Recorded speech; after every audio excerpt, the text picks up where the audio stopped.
Pagpalang araw, kaibigan. Ang hawak ko po, Poymen, ang Biblia ng mga pastor. Yung pastor dito, binubuo sila ng 13 denomination.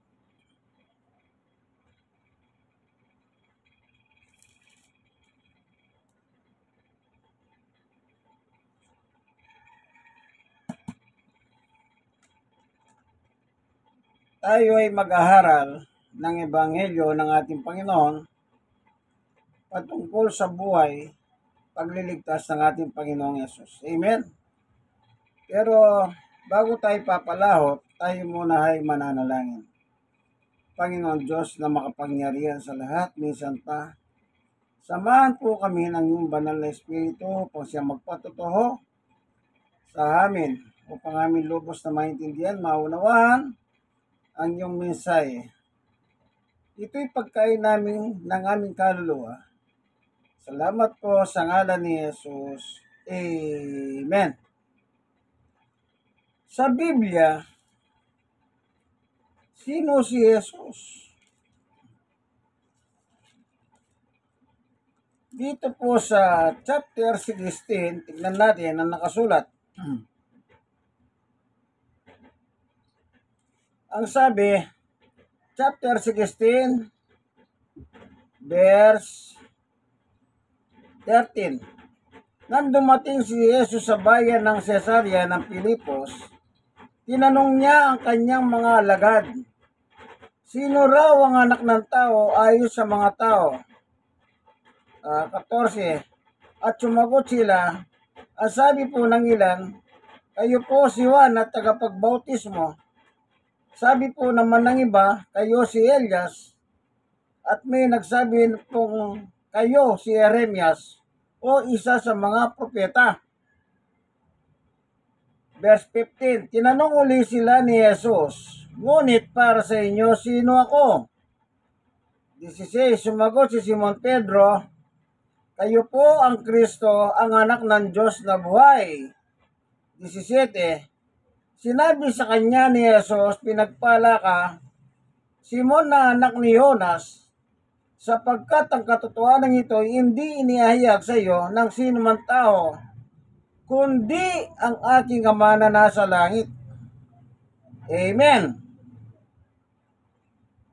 Maliwanag po ang tanong ni Jesus, sino ako para sa inyo? Ang kausap niya po yung mga apostol, sila Pedro. Ang sagot po ni Pedro, maliwanag sa sikat ng araw. Anong sagot ni Pedro? Sa 16, sumagot si Simon Pedro, kayo po ang Kristo, ang anak ng Diyos na buhay. Yung tanong ni Jesus, sino ako para sa inyo? Ang sagot ni Pedro, ikaw ay anak ng Diyos na buhay. Ang Kristo, anak ng buhay. Anak ng Diyos na buhay. Pagdating po dito sa sunod na bersa, ito. Ito po sa, sandali. 17. Sinabi sa kanya ni Jesus, pinagpala ka, Simon na anak ni Jonas, sapagkat ang katotohanan ito'y hindi inihayag sa iyo ng sino man tao, kundi ng aking Ama na nasa langit.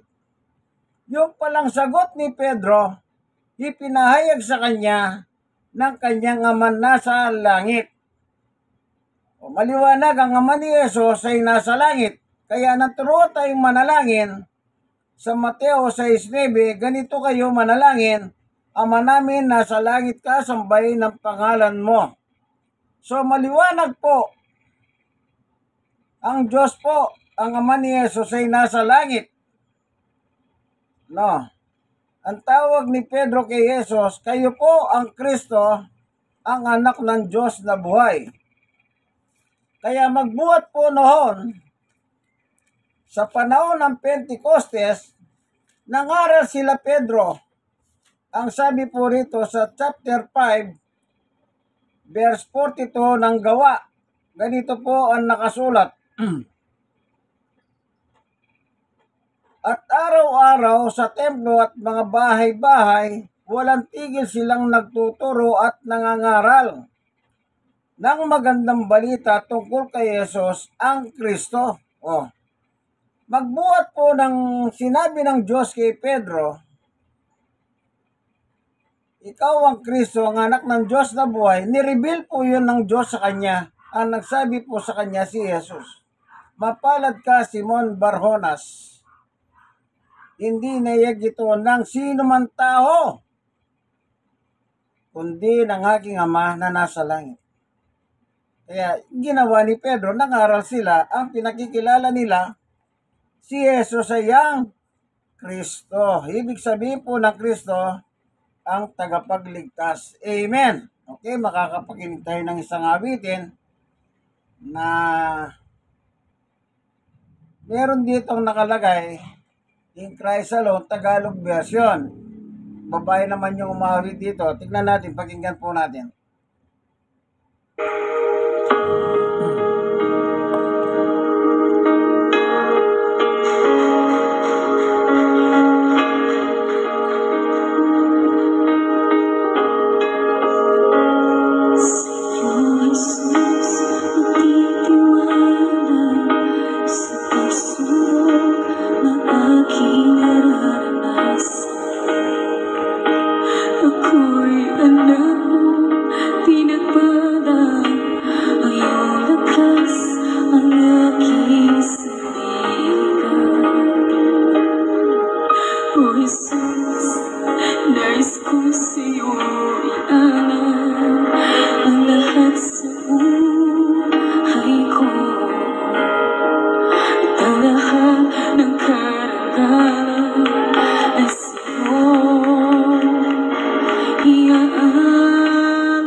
Ako'y nagsusumikap.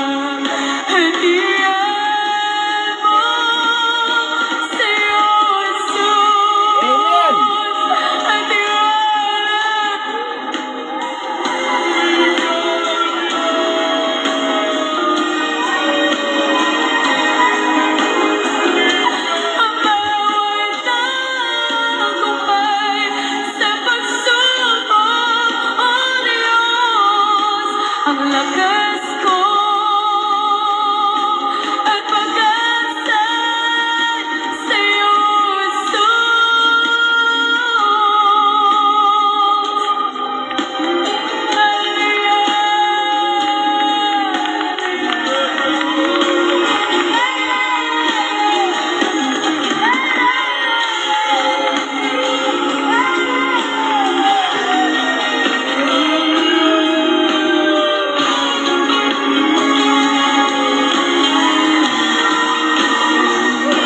sa'yo,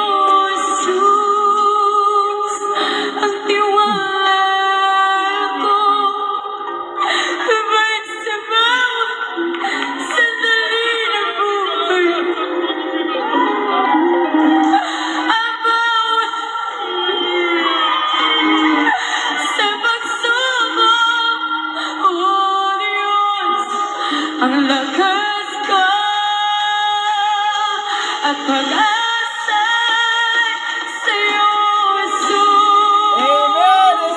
Ang tiwala ko, gabay sa bawat sandali ng buhay ko, ang bawat tagumpay sa pagsubok, oh Diyos, ang lakas ko at pag-asa sa'yo, Jesus. Ang lakas ko at pag-asa sa'yo, Jesus.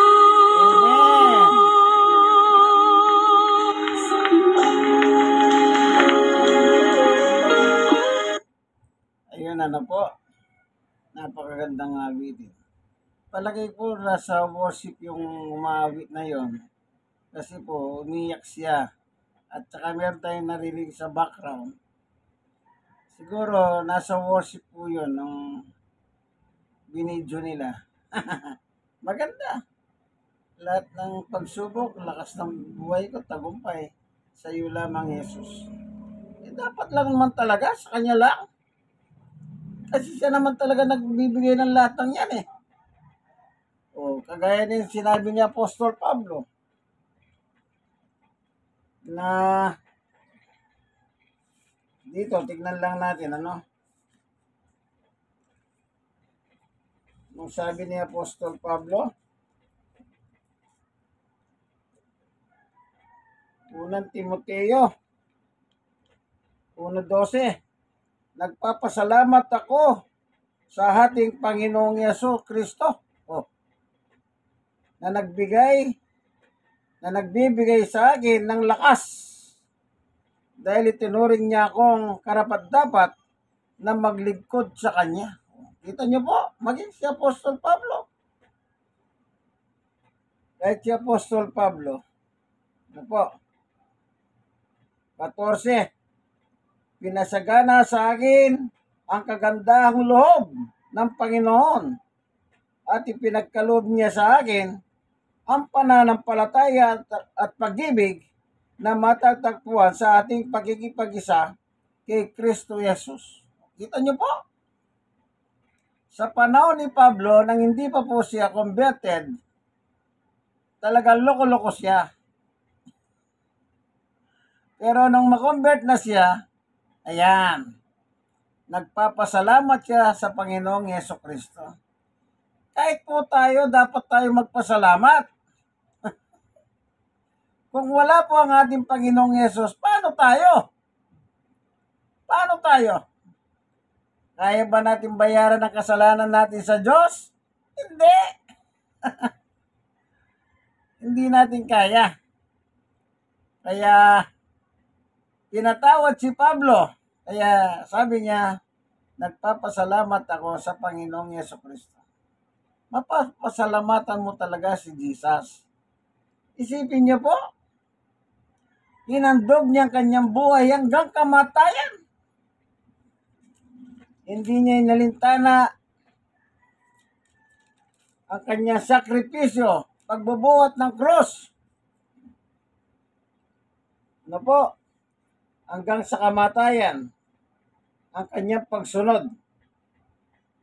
Ito po sa Pilipos chapter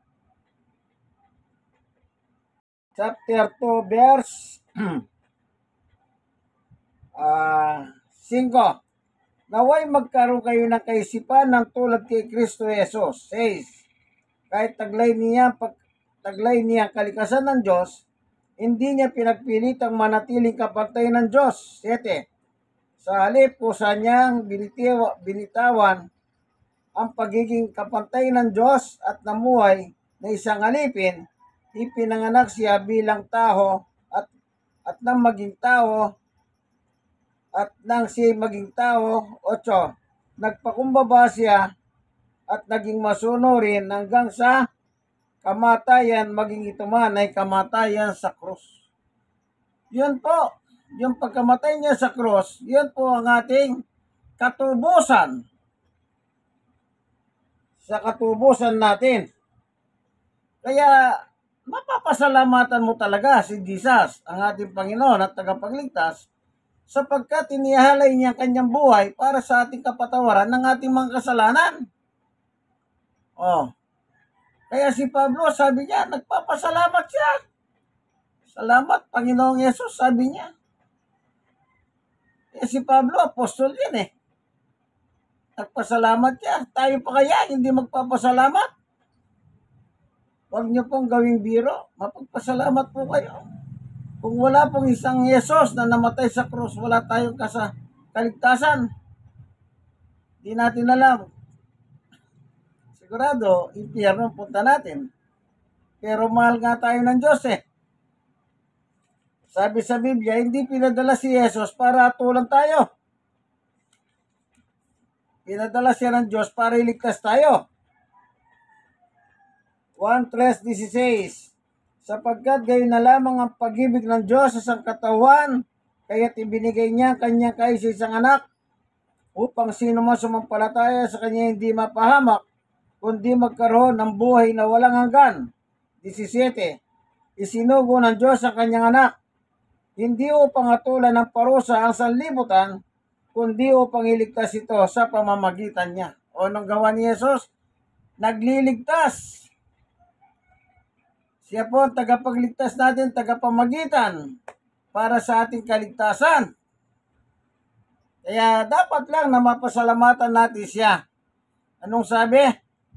Sinugo si Jesus dito sa mundo hindi upang parusahan tayo at tulan tayo, kundi upang iligtas tayo sa pamamagitan niya. Amen. Yan po ang Jesus. Hindi lang siya tagapagligtas. Ano pa? Ano pa?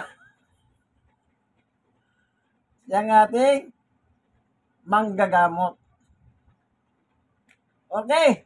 Makinig muna tayo ng isang kanta pa, no?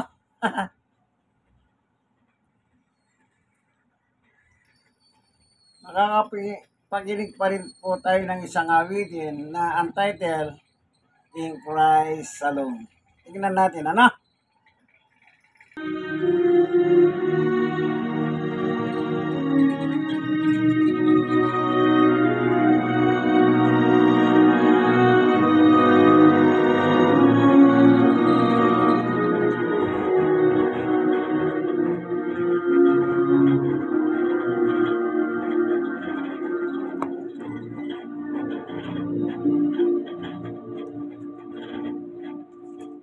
In Christ alone, my hope is found. He is my light, my strength, my song. This cornerstone, this solid ground, firm through the fiercest drought and storm. What heights of love, what depths of peace, when fears are still, when striving cease. My comforter, my all in all, here in the love of Christ I stand.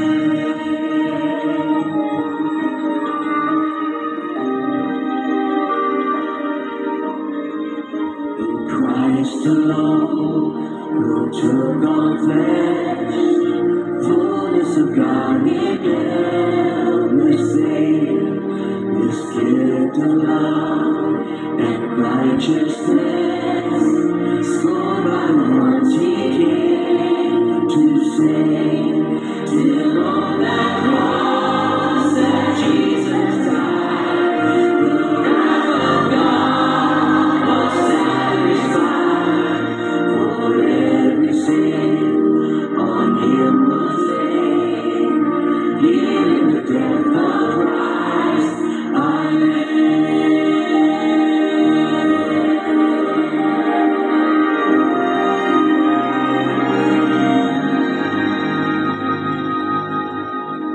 there in the ground, his body lay, light of the world by darkness slain.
In the power of Christ I stand. Tama nga naman. Saan ka patatayo? Saan ka tatayo, kaibigan? Kay Kristo lang. Ganda ng kanta. In Christ alone. Wala naman tagapagligtas, kundi siya lang. Hindi ka lang ililigtas, pagagalingin ka pa. Dito sa unang Pedro 2:24, sa kanyang pagkamatay sa krus, pinasan niya ang ating mga kasalanan upang tayo mamatay na sa kasalanan at mamuhay ng ayon sa kalooban ng Diyos sa pamamagitan ng kanyang mga sugat. Tayo'y pinagaling. Amen. Iniligtas ka na,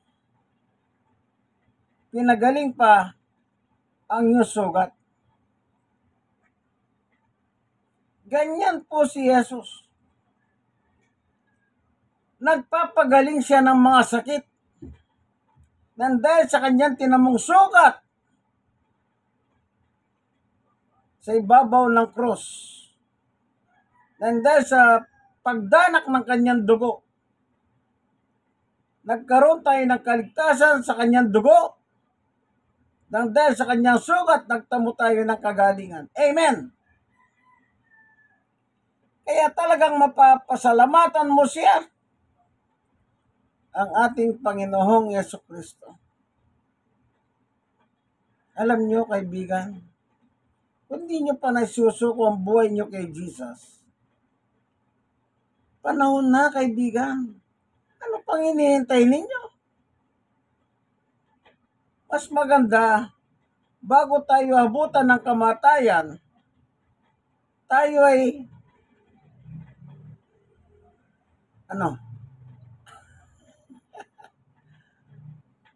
isuko na po ang buhay natin sa Diyos sa pamamagitan ng kanyang anak na si Jesucristo. At si Jesus ngayon ay nasa langit at patuloy siyang nagliligtas, kaibigan. Habang nagliligtas pa siya, hindi pa siya bumabalik, samantalain natin ng opportunity ang binibigay ng Diyos na pagliligtas. Ano po? Dito sa Biblia, Hebreo 7, ngunit si Jesus ay buhay magpakailanman. Pero kasi nagsasabi si Jesus ay tao lang, hindi Diyos. Tapos pag sinabi mong si Jesus ay Diyos, ang sagot nila, meron ba Diyos na mamatay? Mga pilosopo eh. Etong talata oh. Kayong mga nagsasabing napakakitid ng hutak ng mga yan. O sabi dito, chapter 7 ng Hebreo 24. Ngunit si Jesus ay buhay magpakailanman. Yan ba yung namatay? Yung katawan po, yun ang namatay kasi pinako sa cross. Yung katawan laman ang namatay, pero muling nabuhay sa espiritu. Ang gusto nila kasi patay. Yung patay yung nililibing. Nilibing ba si Jesus? Hindi ah. Di ba hindi natagpuan ang kanyang bangkay? Hindi kinain ng lupa? Kayong mga pilosopong antikristo, magtigil nga kayo dyan. Masyado niyong dinadaw si Jesus. Hindi naging Diyos yan kailanman. Pero yung kanilang founder, ay, anghel ito, umakyat sa sikatan ng araw. Hoy! Gising! Mga antikristo. Ngunit si Jesus ay buhay magpakailanman, kaya't walang katapusan ng kanyang pagkapari.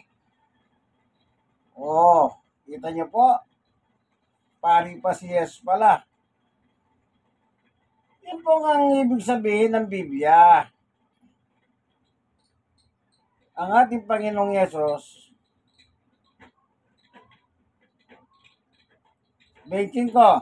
Dahil dito, lubusan niya ang may liligtas ang lahat ng lumalapit sa Diyos sa pamamagitan niya, sapagkat siya'y nabubuhay magpakailanman upang mamagitan para sa kanila. O yan, ebidensya na naman.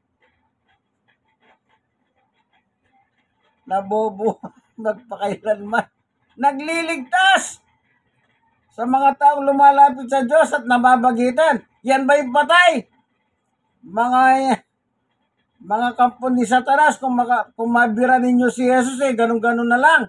Magbasa kasi kayo ng Biblia. Kasi na kayo ay patay ng Biblia.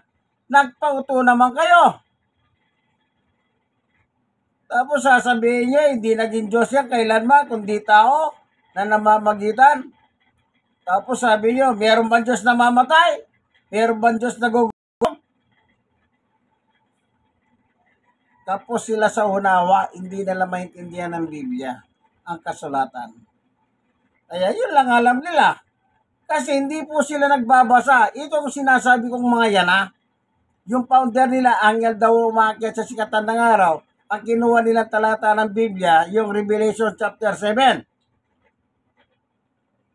Pinagbawalan silang magbasa ng Biblia. Ang sabi ng kanilang ministro, kami lang ang may karapatan. Kaya inuuto sila. Ang ginawa naman nila, nagpauto na nagpauto. Hoy, pagbasa kayo ng Biblia. Ang Biblia binigay po pang basahin, hindi upang magpauto. Palibaw, tuto kayo kaya kung mag-comment kayo, malayo sa katotohanan eh. Pinakikita nyo lang ang kamangmangan ninyo dyan. Kaya kawawa kayo. Ginagamit yung pangalan ng Kristo pero anong ginagawa nyo? At tinataas ninyo yung founder ninyo, Angel! Bahala na kayo. Sige, hanggang dito na lamang po ang ating video. Sana po meron kayong natutunan about Jesus, tagapagligtas at tagapagpagaling ng karamdaman. Okay? At ano pa? Like. Share na share. Kayong mga nasisharean, mag-share din po kayo sa iba. Malay ninyo. Pag nasharean yung iba, i-share ninyo ito sa mga naniniwala si Jesus, hindi Diyos, tao lang. I-share nyo sa kanila. Share nyo sa kanila. Okay? Ganito na lamang po itong inyong kaibigan, Jesus Brother Manny Bautista. In Christ alone. Nawadat na kayo ng video ito, nasa mabuting kalagayan. Amen.